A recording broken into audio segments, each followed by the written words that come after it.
What's going on, everybody, and welcome to the Other Side of the Firewall podcast. We talk the latest and greatest of cybersecurity news, as well as we highlight those movers and shakers and glass ceiling breakers, those people of color who've made it to the other side of the proverbial firewall. My name is Ryan Williams, and as always, I'm joined by Shannon Tynes. What's up? What's up? What's going on? So welcome to, this is season 4, episode 3. So as long as these numbers stay small, I can keep up with the number tracking. So welcome back to the show. We've changed the format slightly. All of our topics will be in one episode, like we used to do back in old school days, right? The black and white days of the podcast. And then look out for, I have a couple of Ask a CISSPs out there. So, right, look out for the one for Angela Diaz, a risk officer, really good interview. The one with Alan Wesley, where we talk about agentic inference, where AI is able to take little bits of data that are unclassified and then, come up with a classified thought. So kind of scary stuff. So definitely check those both out. And then I have 2 more coming up in the near future. But you can check us out on your podcast platform of choice. We're also on 99.1 FM out of the Atlanta metro area. We're on the TuneIn app. So both of those are Tuesdays at 5 p.m. East Coast time. And then we're also on Channel 10 out in the DC Fairfax area, public access. There's new episodes dropping very soon. But without further ado, I give it to Shannon. All right, everybody. You know, when you said the old black and white days, it made me think. I started thinking of the video of the story of OJ, like how it's in black and white. Oh, yeah, right. I don't know why. It's just black and white. That's the first thing that popped in my mind. I don't know why. But anyway, this article comes from Ars Technica, written by Dan Gooden. And the title of this one is, Here's How Deepfake Vishing Attacks Work and Why They Can Be Hard to Detect. So I know this is something that's come up before, right? So like the AI-based voice cloning that is out there, right? It is like, it is so much better than what it used to be. So like, you know how you used to watch like old movies and they would have what would sound like that old computery type voice, right? And the voice annotations in it weren't that great, and you could tell it was choppy. It's so much better than that now, right? It's so much better. And as I'm reading this article and you're talking about it and how it's getting so much easier to do when more people are actually falling for this, right? To like, they start divulging like credentials, going and clicking on malicious websites, things of that nature, because they think a loved one is having issues or whatever. It reminds me of, Daniel has brought this up on the show a few times, right? Shout out to Daniel. You know, we miss you, man. But, he has brought this up a couple times where he's talked about how he would have like a code word or something, you know what I mean? Right. Family. Remember, he used to talk about that. And I'm like, man, that's a really good idea. This is why, right? Because this is becoming so prevalent now when it comes to the vishing, right? The voice phishing is what that stands for, right? But these scam calls are getting so much better because of it, right? And they actually have a workflow of vishing attack that they have in their article that's pretty interesting to look at, right? And they even have an optional section in here for caller ID spoofing, which that's old hat, right? Like that's something that's been getting done for who knows how long now, right? Because I mean, when you start having more and more things that go together, when you start having the voice that sounds like it, the phone number that is coming from, right? And in this day and age of social media, they may have some information that you've put out there that you don't realize can be used in these situations, right? People are out there on Facebook talking about how, you know, they may have a new baby or they have family or something like that. And that could be the type of stuff they use to kind of back up, they say who they are, right? So, the whole thing about having some type of like I don't want to say like a secret passphrase, right? Like that would probably work out best, but yeah, it's the way that they're doing this is just the voice samples that they're collecting. That stuff is out there now, right? You know, like, look, Ryan, me and you, we are in danger, man. Like we out here every week putting our voice out there. Yeah, I was gonna say we have hundreds of hours. Yeah, so much time. We've probably said every word imaginable in the dictionary. Not really, but still, we've said enough, right? It's like when you watched Mission Impossible, how he would have the guy speak the thing, and then he had the voice thing that would like say this phrase, right? But yeah, man, it's out there, right? And the spoofing, the vishing that they're out there doing. Be careful out there, folks. So just be mindful of the technologies that are out there and the fact that a fake voice can be used to generate some type of pretense to loved ones needing help. Don't put your guard down on this type of stuff. Make sure, like I was talking about, like the thing that Daniel has brought up before on the show, make sure you have some type of like passphrase or something specific that, you know, hasn't been put out there into the ether that someone else would know that they can reference, right? It's just, it's getting real out there, y'all. AI will end us all. I'm just putting it out there. But Ryan, what's your thoughts, man? Yeah, we're definitely going to have to get away from another, safety precaution. So when it came to voice. That used to be a banking thing, or it still is at some banks. And they're gonna have to get away from it. So even Sam Altman brought it up when he was just before Chat GPT 5 debuted. He was talking about, I can't believe banks are still doing this, yada yada yada. So he's kind of putting the seeds out there to let you know, like, hey, this is no longer viable because my pet project is able to do this. So it reminds me of like the GBLA rules, right? So the Graham Leach Biley Act. So GBLA has pretexting, right? So what they do is, in order for you, so you call your bank or you call any institution that has like a financial, either data collection or process in the background. So it could be a school, it could be a bank, or anything in between. And you're asking for something from the rep on the phone. They're supposed to do pretexting. It's supposed to be certain phrase or password or something that they have to ask you to confirm, or even just simple things like collecting the information that you've already provided the bank. They ask you those simple questions just to confirm it's you. It's called pretexting. So it's a rule that exists within GBLA. But like you said, the fear is that people who are in the public domain, so to speak, right, like us, have said a lot of things, right? So it's going to become complicated because, like, I try to keep my guard up. Like, I always listen to the episodes, not for security, but to make sure I did anything that was out of context, right? So I've said it, I've listened to it, I kind of know what I said, right? So I can kind of steer away from those things. Hopefully, I have some kind of awareness or some kind of cognition thinking, like, okay, like, I'm not going to say X or Y or Z.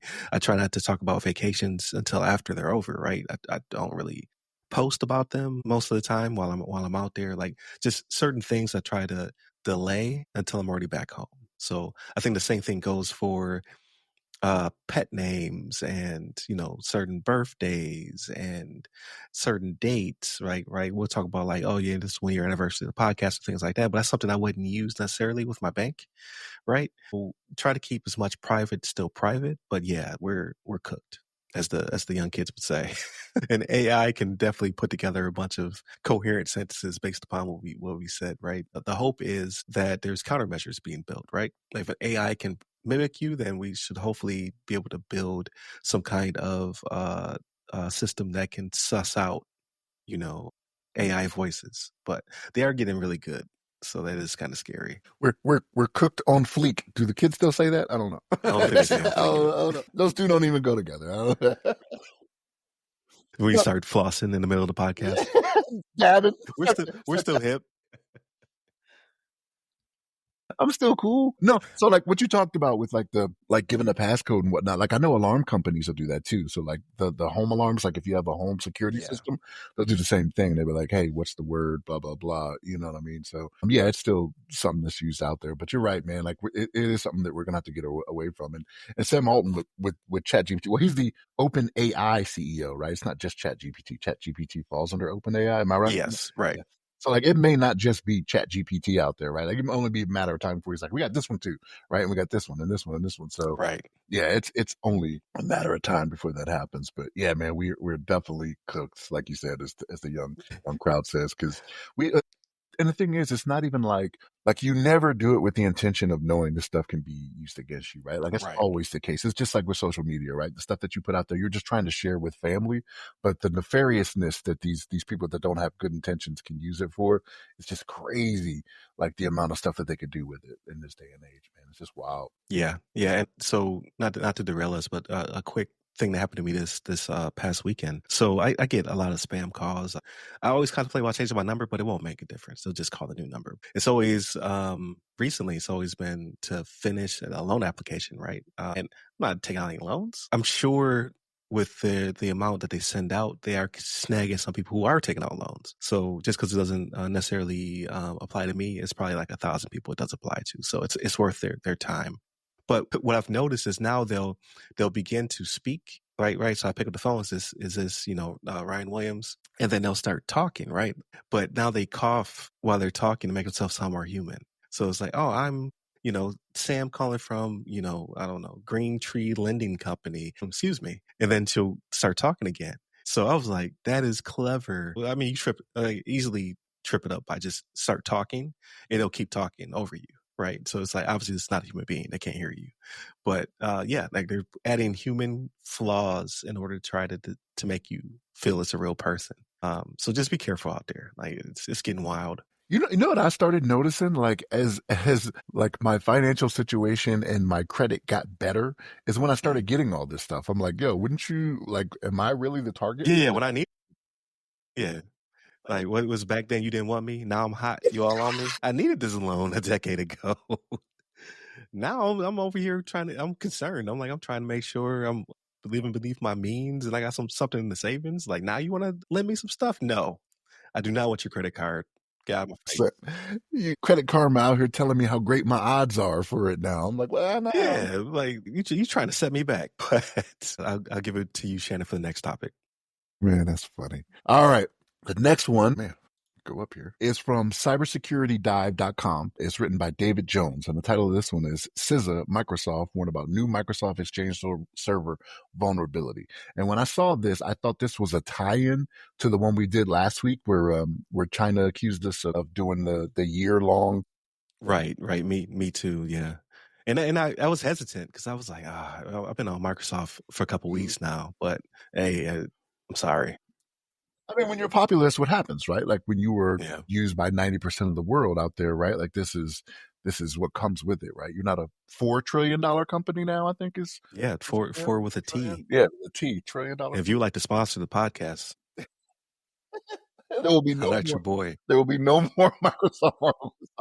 But what this is a flaw that allows for total domain compromise, right, on affected systems, right? And so it has to do with Exchange again, right? Again, one of the most utilized email applications out there, right? CISA and Microsoft actually put this warning out there, and they say it's a high severity vulnerability. And what it does is allows hackers to pivot from their on-premises version of the product to the cloud version and potentially gain control of the system, right? So it's one of those things where if you have an on-site system that you're managing, and you have a environment where you're also interacting with the cloud, they're saying this vulnerability allows it to go cross-domain, and not cross-domain, but cross system infrastructure, I guess you would say, right? Yeah, I guess. Yeah, you would call it. Yeah, I mean that works. Cross environment. Cross environment. That's a better way to say it. Cross environment is what I'm looking. Hashtag cross environment. Hashtag, you gotta have hashtag. Hashtag.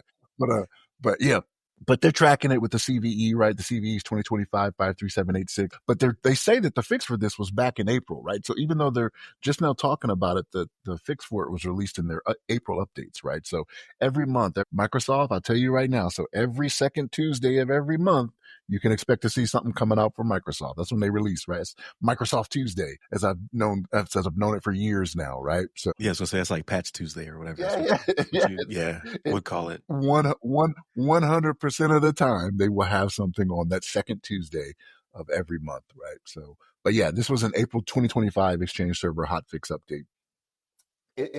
It's one of those things where if you're doing what you need to do and you're following what is good cyber hygiene, I'm not gonna say a lot of the time, but most of the time, things like this won't affect you, right? Like if it was something that was put out in April, we're in August now. You know what I'm saying? You're talking 4 months. You know what I mean? 4 months have gone by, and we're coming up on Microsoft Tuesday. For those of you who don't know, we record on Sunday and then get it out there. But we're coming up on Microsoft Tuesday, right? Patch Tuesday, to where we're literally 4 months past when this hotfix was put out there, right? So if you just go ahead and follow, good cyber hygiene, you do your patching regularly, make sure it's something that's in your rotation to where it's not new hat for you. This isn't a problem, right? Like, yes, you should be patching more often than once a month. Let me say that because there's stuff that comes out, right? You have your 0 days that may come out to where it may prompt a change in your schedule and how you need to do it. This right here, we see a lot of it to where it's like, yeah, there was a fix for this put out months ago or a year ago that all of a sudden is becoming a big deal because people aren't patching like they need to, right? And you'd figure in this day and age, it would be something that, and I do realize that you have these companies, big and small, that are shrinking their IT and cyber departments, right? Like I get it, I understand it, but you got to make that effort, or else it's way more trouble than it should be for something that is provided to you. Right? Like, it's not like you're paying for Microsoft to patch it for you. They're providing it. You go to their site, you download it, you use your WSUS, your WSUS, or whatever it may be, whatever your patching profile. I don't want to say profile, but your or routine. cadence or whatever. There Yeah. you go. Yeah. Whatever that may be. Right. So yeah, just make sure you guys are paying attention to this out there. Right. Like I said, the CV is already out there. Right. Microsoft even released with CISA, they have a guidance on this vulnerability, right? In the hybrid exchange deployments and what you should do, like the cleanup efforts after you've done things. Like if you no longer use a hybrid environment, they even talk on here about how to clean it up, right? And how to do certain things to make sure that everything is good, right? There's a Microsoft Exchange health checker to determine if further steps are required, right? So you run the patch, you run the health checker, and then it'll say, all right, this is, you're good, or you need to do something else, right? So like CISA, like I love everything that CISA does, and it's sad for me to see them losing funding and losing personnel as has happened in the last 6 months, right? But they provide a great service for it to, that I'd hate to see go by the wayside and just have people rely on doing things themselves. But Ryan, what's your thoughts on this, man? Enough of me talking. No, you're good, and that's a good plug for the Cyber and Infrastructure Security Agency, right? Because we've talked about in the past, like they even took down their website for like a very short period of time because of funding concerns.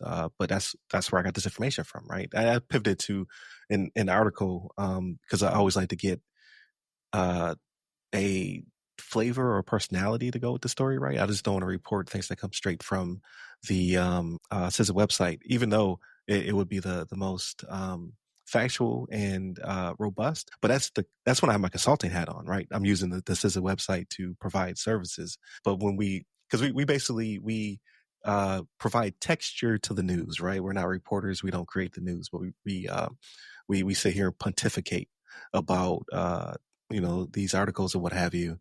Yeah, CISA needs more money because they're doing an excellent job. So last Thursday, which was a couple of days ago, they pushed out to the federal agencies, said patch immediately, right?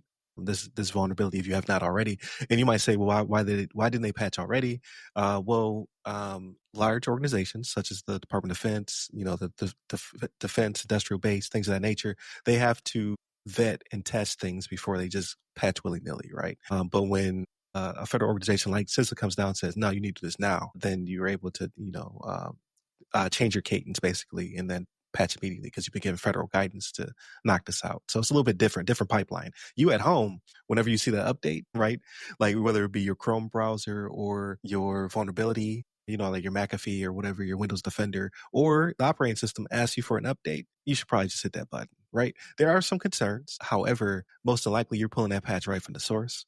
You don't have to worry about it. Unlike other organizations that are a little bit bigger, sometimes they have to get their own special instances so it doesn't break things, right? Because they're using Windows in a fashion that it wasn't necessarily designed for the 90% of us, 95% of us to use it. So when we're in the military, right, that was Shannon and Rashawn, right? Like they're going through and making sure these patches wouldn't break specific code commands and things of that nature before they pushed it out. You and your mom and pop just hit that button. Like stop delaying, right? It says update. I know you have 1,000 tabs open as we speak. You're gonna have to let them go and patch your system so you're not vulnerable. But that's pretty much all I have to add to this conversation, right? Like I think a lot of people overcomplicate it, right? Like if you're not, Department of Defense agency or someone big enough where you need to vet these things, go ahead and hit the button. Yes, supply chain attacks do exist. For the vast majority of us, we're using the system as intended. You pull it straight from Microsoft and your system will be patched. Yeah, it's so much easier than it can be, but it is easy, right? Like if it does a very good job of sensing what is on your system, right? Like when you go and do that check for updates, you know what I mean? Just check for updates, see what it says. Like, yeah, okay, yeah, I have those things. Let me go ahead and install, download and install, right? Yeah, for the vast majority of us, yeah. Because back in the day, you'd have to go to a website, you had to find the patch, and you had to patch it. Like, yeah, they've definitely streamlined the process. But if you are concerned, plug right here, Ram Cyber can hook you up. All right, like we go through here and we make sure that we're able to tailor our consulting to you and your business. So I will have the service offerings up soon. Right, the website's being overhauled, and I also have them up on LinkedIn post haste. Right, start advertising those services that we do through Ram Cyber Consulting and Assessments LLC. So that's the parent of the podcast. So back to you, Shannon, for the next topic. All right, everybody. So for the discussion, this one comes from thinkdigitalpartners.com, written by Christine Horton. And the title of this one is Ransomware Payment Ban. Public sector currently pays out more than anyone else, right? So this was interesting to me because of what it showed. And we've talked about this numerous times on the podcast, right? And so what they're saying here is that this was a survey that was done in the UK, by the way, right? So like when you hear this, like this was the UK that really went into this. And I don't think it's UK specific. I think this is something that is across the globe to where you would get the same type of answers, right? Yeah, make sure you throw some U's in there that don't necessarily go with the word, right? Like spell color wrong. Yeah, Organized, no Z, using the S. yeah. You use the other gray. That's usually the British gray, like there's Yeah, yeah. GREY, right? Like you got to make sure it's the right way. But no, this was interesting because it was a study by Semperis, right?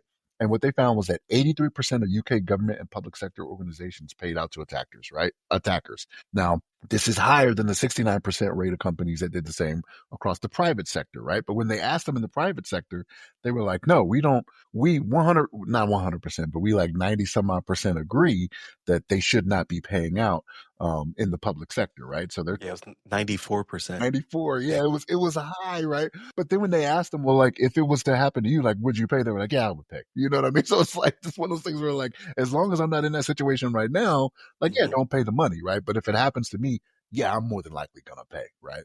Which is interesting because like I said, we've talked about it on the podcast numerous times where we're like, do not pay out. The analogy you used was feeding stray cats, right? Like if you keep doing it, they're gonna keep coming back to you, right? And they're gonna tell their friends, right? They're gonna be like, hey y'all, look at what I found over here in this alley. You know what I mean? This alley. Right. They're paying the big bucks. Yeah, you know what I mean. They got that that nice Shiba cat food over here. You know what I mean?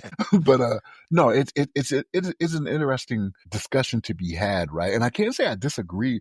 I can't say I disagree with what they say what they would say would happen. But if you're following proper cyber hygiene, it should not be a problem for you, right? Like you're doing the backups, you're doing the security you should do to where it's a lot harder for someone to get in there and hold you ransom, pretty much, right?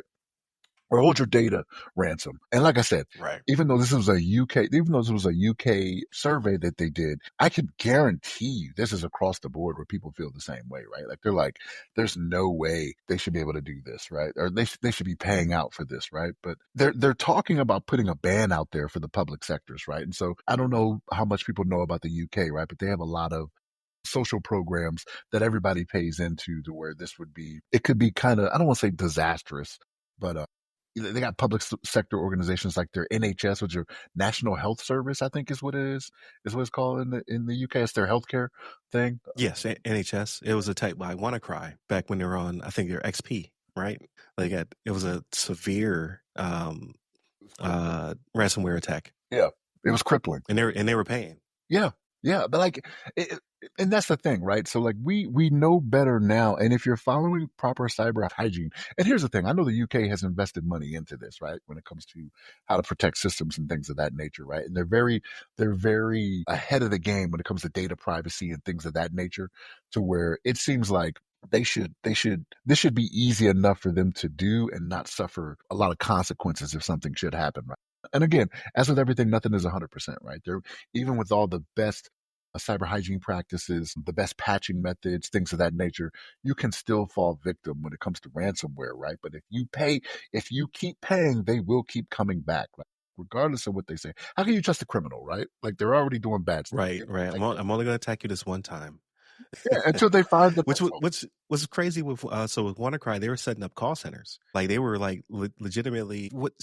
From what was reported, they had the best customer support after they attacked you, for you to pay for the key and then get out of jail, basically, to be able to take care of your patients and things of that nature, which is pretty ridiculous that they would set those things up. So I think there's a certain amount of trust being fed to people, like, because everybody's not like that. And even like, first off, I don't care how good your customer service is, you shouldn't attack me to begin with, right? But secondly, who's to say that you're not just lying? Like, you the money, you're like, no, that's only half. Yeah, It is good in practice, right? And you want that money. And how much does it cost to set up a call center, so to speak, right? Like it's just one of those things where the number can be like we've been able to do this since what was it Google phone? What was the one where you can get the different number for your Yeah, it's Google Phone. Yeah. phone? Yeah.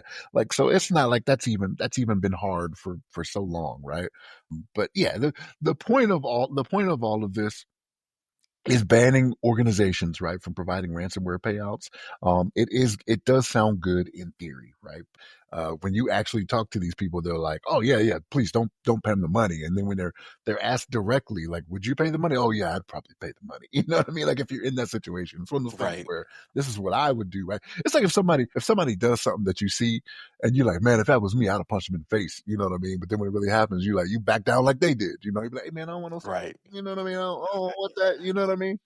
Same type of premise. You know what I mean? But Ryan, what's your thoughts on it? No, no, I agree. And from the outside looking in, like, yeah, I can see almost 100% of people saying, like, nah, I wouldn't, we should not pay. But when you're under the gun, right, everybody reacts differently. And when you sit there and hopefully your organization has put together, a robust incident response plan. You have good procedures. Everything's tied to your BOA when it comes to your RPO and RTO. I wouldn't say objectives.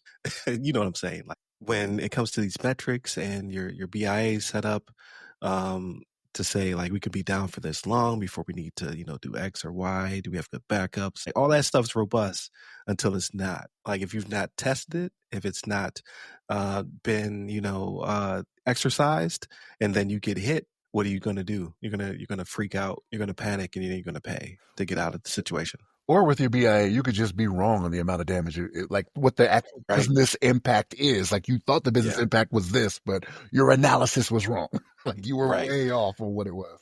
Right. That's why you have to practice. You have to exercise. You have to practice. If you can't do it in house, you need to outsource. But you need to make sure these things work. You have to make sure you have really good backups and that they are, protected from the rest of the backups. So that way you don't lose, the crown jewels, so to speak. But if you're not practicing and exercising, you're gonna fall victim. And when that happens, you're gonna freak out. And you're gonna like now you've wasted all the money to do all this prep that you didn't actually initiate, right? And now you're paying on top of it. And I can see this being a harder pill to swallow, only because usually the UK is just like, nope, you're going to do this. But businesses are going to push back hard on this one because they're going to say like that you're hurting the free market. You're hurting, a business enterprise by not allowing us to be able to bail ourselves out, basically. So are you going to do it? Like if push comes to shove and we did do our due diligence and we got hit and you're not allowing us to pay, who is going to, uh, satiate our stockholders, right? Like our stakeholders are still going to want the money that we lost. How do we fix that? So there's a lot of mechanisms happening at one time. So I can see this being a problem. So like from our perspective, like yeah, put the rule together. Like don't allow them to pay because then it puts more teeth into actual practice of cybersecurity, right? You're going to have to be top notch. You're going to have to put the money where your mouth is to make sure that when you are hit, that you're able to recover quickly because you cannot pay the ransom. But from a C-suite perspective, they're like, nah, we need to be able to pivot. Like it's all about being fluid, right? If things go awry, I need to be able to bail myself out as quickly as possible, or shift that risk to someone else. What that could be the government because you told me I could not pay, so now you pay. You fill our coffers back up from the money that we lost potentially. But in the UK, like they do a good job of saying, "Hey, these are the things that need to be followed if you are one of our nations in the United Kingdom, Right. right?" So like they already are putting things in place to help you when it comes to good cyber hygiene and practices and things of that nature. Saying, "This is what you're going to do. This is how you're going to protect data. This is if it's going to be released, how you're going to do all of these things." So I think the thinking behind this is that we are giving you a good blueprint, right? Like if you follow our blueprint, if you're doing like you're supposed to be doing, which a lot of the times becomes law over there, right? If you're Right. doing this, then you will not have, again, it won't be 100%, but you shouldn't suffer as much as you may be suffering now because you're just going out there doing whatever you want to do, right? So I think that's their thinking behind it is that because they do, because we don't have that in the States. Like it's depending on what state you're in, it could be different on the rules Mhm. that you have to Or follow. We don't non-existent. have, or non existent. You're right. Or not even there. So over there, it's a little bit different. They get ahead of the game on stuff like that, man. And it's just not the case here in America. So I think that might be the rationale behind them saying, okay, this is why we're going to go this way. Yeah, so we'll see what the future holds because they move pretty quick, right? It's not going to take years for them to figure this out. We should know something by the end of the year if they're going to push that button or not. And it has been in previous administrations, it has been kind of there in the background where we're talking about businesses should not have the ability to pay. However, it has come back. I think the FBI actually came back. It was either Department of Justice or FBI with concern saying, basically like businesses do need the ability to pivot if necessary. So there should be provisions written in there basically to allow them under certain circumstances. So I think all that stuff is still being kind of talked about or fleshed out. It hasn't been kind of scrapped for now. So maybe in the next couple of years, we'll have something of our own, but most likely it'll be 50 different ones for 50 different states, which I appreciate the energy. However, I think the federal government should just come down and say, here are the baselines, right? And then states can curtail as necessary for their particular industries. But you still need that overhead, like this is what the standard is. And I'm not sure if we're going to get that anytime soon. Because again, I don't think it's administration specific. You just have a lot of lobbyists pushing back hard on this one. Just like, we need the ability to pay this ransom to get back up and running as quickly as possible. So I know they've put rules in place for I want to say it was like 16 pillars. We did a story on it. It wasn't too long. It was the 16 pillars if you're dealing with anything in the federal government. Yes. Yeah. It was specific to, I think it was like critical infrastructure. Yeah, but critical infrastructure was one of them, but it also had like transportation. It was right, but all federal leaning businesses. Gotcha. So they're doing it. We're getting old. Every week we on it. We out here bringing it to the masses. You know what I mean? Right.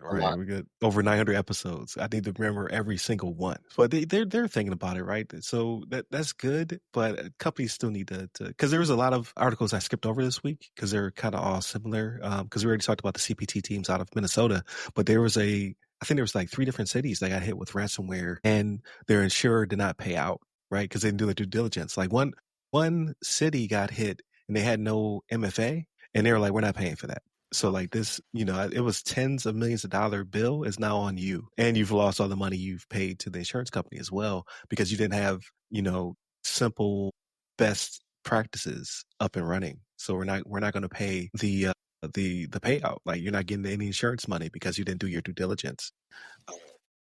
I mean, it is what it is. It was Ontario, right? Yeah. Ontario was one. I want to say there was another one in,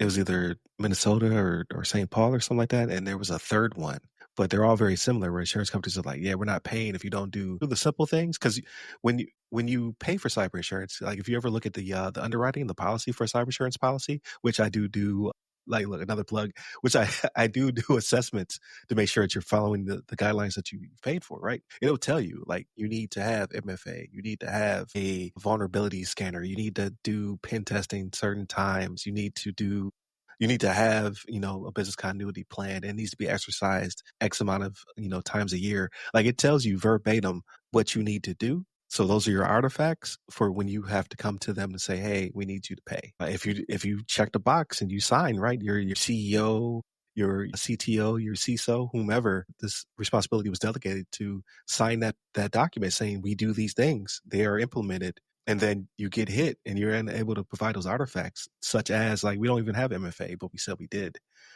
Like, guess what? You're not getting that money. So it's really a waste of your time and effort if you're not following those practices. And if you need someone to help guide you through what you've signed for or what you plan on signing for, hit me up, ramcyber.io. It's a service we provide. Because I don't think a lot of people think about it. And once I saw one, I was like, this is ingenious. Like they literally give you the blueprint, but are you following it? Do you know how to follow it? Do you know how to because especially if you're mom and pop, you're wearing 18 different hats. Do you have time to sit there and figure out how Google Suite works? How, Microsoft Office 365 should be set up? Maybe not. Maybe you need to outsource that, but I digress. In essence, they're breaking the contract, right? Like if they say to you, these are the things you need to do, like you've not honored the contract. Don't try to take them to court because they're not paying out. They'll be like, hey, you signed it saying you would do these things and you didn't do it. Like you had to do your part. Yeah, we did not pull the rug from underneath you. Like we literally told you what you need to do in order for us to cover you.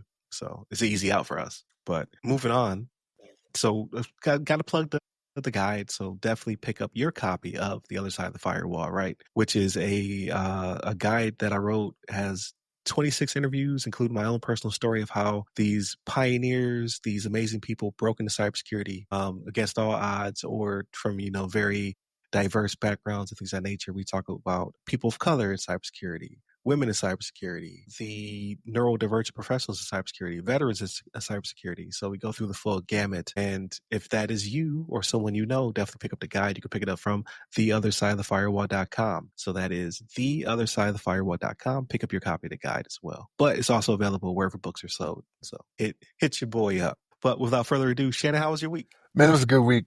My wife's birthday, excuse me, Okay. was this past week. So we went out. Happy birthday. Yeah. I'll let her know. I'll pass it on. We went out to a place we had never been before that had a decent experience, right? Started out really good and then didn't end as great. It's one of those things where you mentioned earlier how, we're getting old, right? We were making fun of like the language that the young folks use now, right? But we went to this place. And it's kind of like I don't want to call it a social club. It's a place where people standing around drinking. Like not everybody's sitting at a table in this restaurant. But Okay. people are standing at a table with their drinks and whatnot. And it's loud. And I'm like, I don't know if I like this. You know what I mean? My wife and I, we're like 3 feet apart from each other across from a table. Yeah. I feel like I got to yell. And I'm like, it's too Yeah, much. we have one of those. It's called, oh man, I only been to it once. I think it's called the Sacred Pepper. The same thing. It's like booming loud in there. It's like, yo, the acoustics is not set up for me. I can't take it. But it's not like it's music. It's just that there's so many people having Yeah. conversations. You know what I mean? Because like I want to say the full name of it has like, it's like Rooftop Social is in the name or something like that. So like it probably should have keyed me into that, but it had good ratings. And I was like, let's go do something different. And it was a date night with just the two of us, which we Right. liked. It's like going to a conference. You're like, this is overwhelming. Like, I need all y'all to like use your inside voices. That's why I don't know if I could ever go to concerts or anything like that. Like I've been looking, and we old heads, right? So like John Legend's coming to Colorado. That's always a good time. It is, but like the venue he's in is a little smaller and the tickets are pricey, man. And I'm like, ooh, I don't know. And and to be honest, we would probably love it, right? Because I think it was a Get Lifted tour. And I was like, yeah, that's okay. Yeah. Good time frame, right? But I'm like, I don't know, right? Small venue. I've been to some of those smaller venues. Like we went to the Constitutional Hall, I want to say is what it's called, but it's in DC. So it's like one of those more smaller, intimate venues. Like he's like right there in front of you. And it was good. It was a good time. Like, so it's different because his music is it's not like going to, like. It's not a heavy banger coming through the speakers. Yeah, like going to see Run the Jewels or somebody, right? Where the bass is punching you in the chest. Ooh la la, ah wee wee. Yeah, no, I feel you. But no, that's true, right? But like, I don't know, man. It's still one of those things. I mean, the price is another factor too, right? Like, it's like, oh, that's a lot. I like John Legend. I don't know if I like him that much, right? But right. But yeah, man, it was a good time. We had fun. Can't complain about it. Took the children out. Yesterday, we went to Dave and Buster's. So like it's their last weekend before school starts, right? So I asked them, I was like, what do y'all want to do? We spent all summer doing this fun stuff, mini vacations, staycations, things of that nature. They're like, Dave and Buster's. I was like, all right, cool. I think they only like it because it's more games in a Dave and Buster's. Like the other venues we go to, they have them. Right. But they also have bowling and laser tag and all this. So the arcade's a little smaller.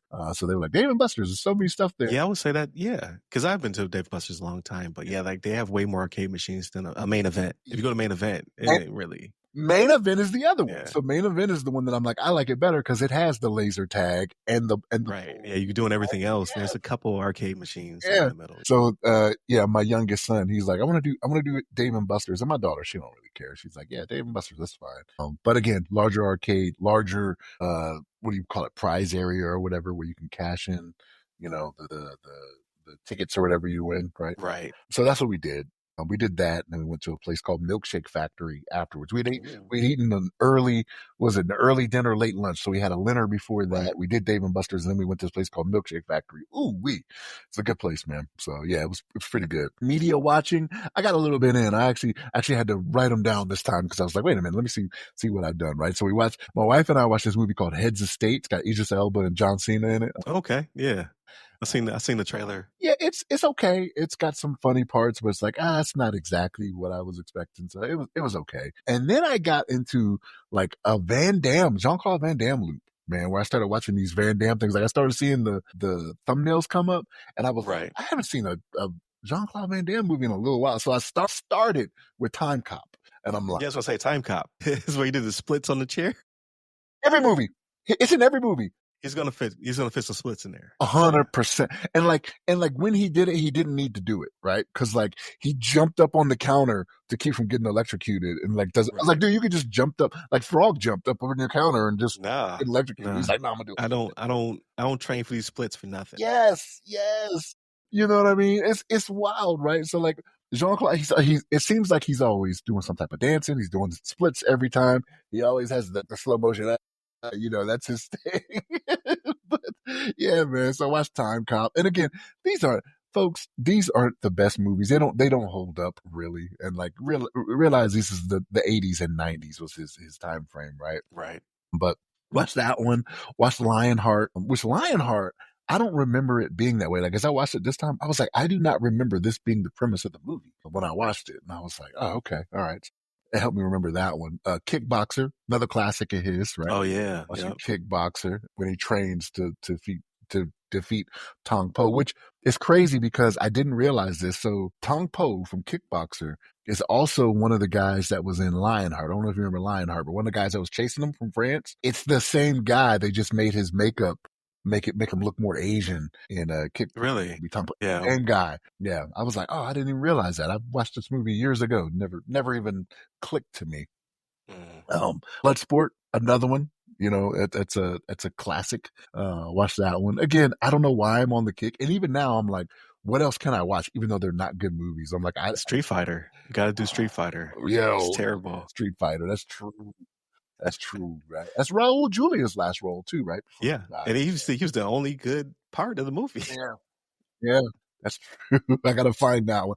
I'm only watching the ones I don't have to rent or buy, though, right? So, like, if I'm Oh, okay, watching them gotcha. and I gotta rent or buy it, I'm like, nah, it ain't that serious, right? I don't Yeah. need to see it that bad. What's the one with him and Rodman? What's that one? It's like somehow twins or something. Double? No, I want to say double. I want to say Double Dragon, but it's not Double Dragon. It No, can't be I because that's the name watched. of a game. Yeah, I watched Double Impact too. Double Impact was one of the other ones I watched where he plays his twin. Oh yeah. I remember that. Yeah. What is the name of that one? Because that wasn't a good one either. No, it's terrible. Because I think Rodman does a roundhouse kick in it though. That was kind of cool. Double Team. Double Team. Yeah, Double Team is the name of it. Yeah. So if I find that one, I'll probably watch that one too. But no, I'm just on a kick for it. I don't know why, man. Yeah, Bloodsport. Then I watched the Eddie Murphy and Pete Davidson movie, The Pickup. That was Oh yeah, how was that? It's not bad. And you know what I'm noticing more of in his newer movies that he's doing? Eddie Murphy doesn't play the typical comic like he used to, right? Like he'd be funny, he'd be doing something that you'd be like, oh, that's crazy. He's kind of playing the straight guy that's kind of like, he kind of reminds me of how De Niro does comedy, right? Where like you don't kind of expect it and he does something that you're just like, oh, that's funny because you don't expect it from him. But like Pete Davidson is the one that's providing a lot of the jokes. Okay. It's not bad. Keke Palmer, I was telling my wife this when we were watching it. I was like, I can't, like, even when I hear her, I still think of a little girl. I still think of the baby, right? Same way. It's just what's in my head, and she sounds it's that whole generation. So it's like, it's Keke Palmer, Ariana Grande, because I used to watch her on Sam and Cat with my daughter. And it's, there's another actress that's, is it Zendaya? Was she a Disney kid too? Or something like that? Yeah, wasn't Zendaya on one of those kid shows? Man, I don't remember. Like not the Pride Family, that's a cartoon, but I remember her being in a little kid show. So all of them are still little kids to me. Yeah, it's crazy, man. Like she is a grown woman with a child. You know what I mean? And I'm like, you still sound like a little girl to me. You know? Yeah, nah, I don't accept it. If I watch you with because I don't accept my daughter. She's 19. She'll be 20. Bro, nah, I don't accept it. I rebuke it. I remember her as a young girl, man. Just like I see pictures of her now, and I'm like, oh my gosh, she's a whole grown up. Yeah, man. And same thing with your daughter. I was like, nah. Yeah. She got a few more tattoos than she used to have back then too. A few, right? All of them. She didn't have any. Right, I was gonna say because I think she babysat one time, so she was like a teenager, or what have you. Now she grown up, man. It's wild. Like my a junior, like he goes to the gym now like regularly. Like he loves going to the gym, which is crazy to me. He walked in the room the other day. I was like, yo, this dude get kind of diesel. I don't like it. That boy's big. You got a problem on your hands if you say something he don't like. You got a problem on your hands. Golly. Listen, that pride strength will kick in. I ain't worried about it. Oh no, you might be the old lion. You don't know, man. You might be the old lion. Man, we're getting old. It's crazy. For sure, man. For sure. What else? I watched the old Total Recall. Schwarzenegger. I saw that one. Oh, it's always a good one. Yeah, man. Yeah. Yeah. I watched that one. I was like, It's always a good one. okay. Yeah. And when their eyes are bulging out their head because there's no oxygen. Yes. He's Yes. like, Like, you know something I noticed? Like I was watching the scene, so when he's in the airport and he takes the head off? yeah. Like when he does that, his normal head was supposed to be his normal head is also a prosthetic. I don't know if you ever noticed that. No, I never noticed it. If you watch that scene again, when the That's head funny. comes off, like in the airport, that's the bomb. When he lifts it up and you look at his head, it's a fake head. Yeah. One is supposed to be his little. I never noticed it before, but you could tell when you look at it. You're like, That's hilarious. So like when I didn't notice because I watched it, oh man, a long time ago. But when I was a kid, remember the scene with the lady has 3 breasts? Like that was like mind blowing, right? For like a little kid, little boy. It's paper mache. You watch this adult. I could believe it. I could believe it. I can believe it. Yeah, man. But yeah, it's wild. Some of the stuff you just and I've seen that movie numerous times before, and I never paid attention. I think maybe I was just paying attention. They distracted me like a magician would, right? Like I was paying attention. Yeah, that magic over his head. You know what I mean? So I'm like, oh, okay. And you look at the other, and it's weird because like his head, that's supposed to be his head, doesn't move, but it's like sideways like this, and it's kind of got like it kind of looks like The Rock doing the squinty eye. Oh man, it's funny. It's like, find the scene. I'm gonna find the scene like on YouTube or something and send it to you. But right. Watch the bottom head. But that's pretty much it for me, man. Like that's kind of what I did this week. How about you, man? Not much. So mine will be pretty quick. So I finished Expedition 33 finally. So Clear Obscure Expedition 33. It's a JRPG like, right? It's like a Final Fantasy, but very, very modern, very much action oriented in that you can block and parry during the other person's turn. Still turn based, right? You go, then I go, then you go, and then later on you get the cheat systems like you go, but then I get to go 3 times because I, broke the game basically. Amazing. So I would say be careful if you are not into sadness. It is very, very sad, very melancholy, right? Like it's a very French. It's got like a bunch of French music. Every now and then the characters, which are voiced by, you got Ben Starr, Andy Serkis, Daredevil. What's his name in real life? Charlie Cox. Cox. Yeah, you have all these big names voicing these actors, which is amazing. Like I said, amazing score. It looks great. So it's based on the Unreal 5 engine. Small team. I think it's a team of only 33 people. That's why I call it Expedition 33. And it's baked into the game too. But there's a lot of meta in the game that's based upon their experience trying to get the game out the door as well. Amazing. So I think it says I put in 56 hours. I could probably been done in 40, but I did a lot of side stuff. And there's a lot coming around to that. I see, man. You used to just be the mainline guy. You're like, yeah. And there's more stuff I could do too, but I'm done with it. Right. Well, once I see the ending, because I pulled the ending the night before last, and I was like, I might jump back in. I didn't. I started playing Final Fantasy VII Rebirth, right? Because I put that one down. So that and Donkey Kong, I'm still on a Donkey Kong kick. So I'm pretty much done with it, but definitely worth it. I think. So I played through Game Pass, so it's part of the subscription on Xbox and PC. But if you want to play it on, your PS5, I think it's like $50. So it's a steal for the amount of content you get out of it and how good it looks. Like it has a bargain price, but it's definitely not a bargain product. Top tier. So I highly recommend it. But again, if you don't feel like being sad, don't play this game because it will make you sad. Did Robot Ryan shed a tear? Like that's not a thing. Okay, all right. No, it was like does not compute. But yeah, I thought it was pretty good. And then movie wise, I tried to finish War of the Worlds by Amazon. It is super terrible. I've been sending Shannon Levine clips. It's terrible. It's part Amazon ad, part I don't know what to call it. But you brought up a good point. The movie is terrible regardless. However, it was shot during COVID times. That's why none of the cast is with each other. Like it's very sparse. There's not a lot of people. They make sure that they put it through a modern lens where everybody's online looking at this event. So it makes sense now. Like this is a COVID movie. It should have came out earlier. They didn't do themselves any services by holding on to it for as long as they did. Because I know it's like maybe they're going for like leaning into the terribleness. Like maybe we spent all this money. It had to have reviewed terribly, right? In-house. Screenings had to be garbage as well. They're like, just release it and people will watch it based upon its horribleness. So, hey, can't knock them. It really does seem like that was part of the discussion. I think they probably wanted to shelve it And we're like, no, we can't. Like, we did invest money into it. It's what it is. Let's just eat. Let's just eat it, right? Like, it's probably one of those things where they're like, hey, we've made enough money this year to where we can release this and take the loss, right? Yeah, right, We've right. we've purchased MGM. We've had success with Accountant 2, and what's another? They had another Amazon movie that came out that wasn't bad. So they probably could take the loss and they just Right. Because how much money would they make by writing it down, right? Like when companies do shelve things like the Batwoman movie or the Acme versus something, I forget. That's coming out though. Like they finally reversed course on that, the WB movie with Wile E. Coyote in it. Like sounds terrible in premise, heard of that. but yeah, it was shelved and people were outraged by it. They're like, just release the movie. So I think it's like the Snyder Cut. It's being released now. Is it anime? So well, it's Looney Tunes in a real world. It's one of those type of movies.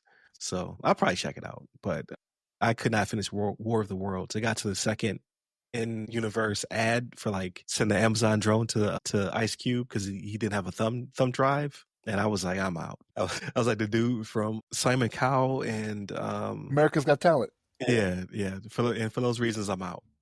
No, not America's Got Talent. American Idol. American Idol. Yeah. So I had to put chalks on that one. But I've watched several times K-pop. Oh man, what's it called? Demon Hunters or something like that. Yeah, K-pop Demon Hunters. So it's a Sony animated joint, CG, and my nieces are like it's like their thing. So I've watched it in its entirety twice, but I've seen bits and pieces at least 6 times. Not bad. Like they do a really good job. Like the soundtrack is a banger, right? And the animation is like top tier. I was like, okay, it might not necessarily be by the same team that did the Spider-Man animated joints, but they're adjacent. Like it's got some action scenes. I'm like, that's pretty impressive. Like, yeah, I really did put your foot in this movie, and it's doing really well. I think it's still in the top 10. It's been out for like a month or so, but I saw the thumbnails and I was like, I don't know if this is really for them. But my niece was listening to the soundtrack on YouTube Kids. She was like, "Can I see this?" I was like, "Yeah, sure." So I sat there and watched it, and then the second time, my daughter was walking by. She caught her attention. So then it's my 19-year-old daughter, me, and my 6-year-old niece all watching it. I was like, this is pretty awesome. So it was definitely worth it to watch the second time. I've seen my boys watching it, right? Like, and it's one of those things where it's weird. It's got a lot of action. Their age difference is different too. Like, there's 10 years between them, and I'm like, oh, okay, all right. Yeah. I would say if you have not watched it yet, it's at least worth watching one time. Just if you like, action, comedy, animation, that's like really like top tier animation. And I'm telling you, like the music, I was like, okay, they got some dope songs in here. I'm not a K-pop fan. I'm assuming it's K-pop because it's K-pop. Yeah. Like, what's the English? Some people, I get it, but some people like it, and I'm just like, maybe not for me. It's basically like what was on the radio in the early 2000s. Is basically where they're at, right? Like with the boy bands. It's like when NSYNC and Backstreet Boys would come up and all that stuff. It's like that, but obviously more modern. I don't know if my taste in music is changing, man, because like I'm a very big Clips fan, right? Like, and I've told you this. Like the new album, there are some songs on it, but I'm not high on it. Like everyone else seems to. Yeah, it's only like 3 songs. I'm up to 5 now. That's the thing. I'm up to 5 now, right? Like there's one you were like, yo, I like this, and I was like, nah, I didn't like it on the first listen. I listened to it again. I'm like, all right, I like it a little bit better. Let me throw it on. Right. But like I'm up to 5 now, and I'm like, I don't know. I don't know why. It doesn't do it for me like everything else. And like to hear other people tell it, they're like, oh, this is better than old Clips. And I'm like, no. Yeah, I don't know about that. No. It's a little wild for me, but yeah, it's crazy. Right. I think my taste in music is changing to where it's just. Yeah, the same thing with Tyler the Creator. Like he has a crazy feature on the Clips album, but I listened to his album and everybody's raving about it. And I was just like just one time. So I listened to one time. I'll have to pick it up no more. He always comes off as in a weird space to me, right? Like his feature on POV is off the chain. I'm like, I ain't never heard you like this, right? Like, okay, yeah. He said he did like he joked 78 times, but he was like he wanted to make sure these are my idols. So I was like, that's what's up. So yeah, he had a really good feature. But then Kendrick's feature on it is just okay. That's the one that's on the radio. Yeah, that's how I feel about it too. So I don't know, but I gotta land this plane, do some landscaping, right? Drop some mulch and do some edging and what have you. The joys of home ownership and being in your 40s. So that's the way it goes. But definitely continue to tune in. Again, I always forget to say, go check out the book. You can actually look at a preview, whether it be the digital version or the hard copy at your book platform of choice, whether it be Amazon or Barnes and Noble or what have you. You can preview some pages, but if you want to buy it at a discount, buy it from me. You can buy it at theothersideofthefirewall.com. It's theothersideofthefirewall.com. It's on the main page for now, but the website's being overhauled to be more integrated, right? So we'll have services on there, we'll have the podcast on there, and as well as articles and blogs and things of that nature. So revamping the whole thing. You can hit us up at the websites that go by our name, either theothersideofthefirewall.com or ramcyber.io. You can check us out on Tuesdays at 5 p.m. East Coast time on 99.1 FM in the Atlanta metro area, or the TuneIn app. You can check us out on, we don't really have a time slot per se, on Channel 10, public access in Fairfax, DC area. We got some more episodes coming out on that one in the very near future. And then you can obviously check us out on your podcast platform of choice. We're no longer a daily podcast for now. Anyway, I'm trying to experiment with this season and see how people do the hour format. And then, yeah, we pop up in various places, right? So I'm trying to get us out there. I did not go to DEF CON or anything like that this year, but I'm going to start going to more conferences because I need to do that and talk to my peers and find out, that breaking news and things of that nature and talk about that. So look for that in the future. But right now I got to go tend to this lawn. Definitely continue to check us out. Stay safe, stay secure.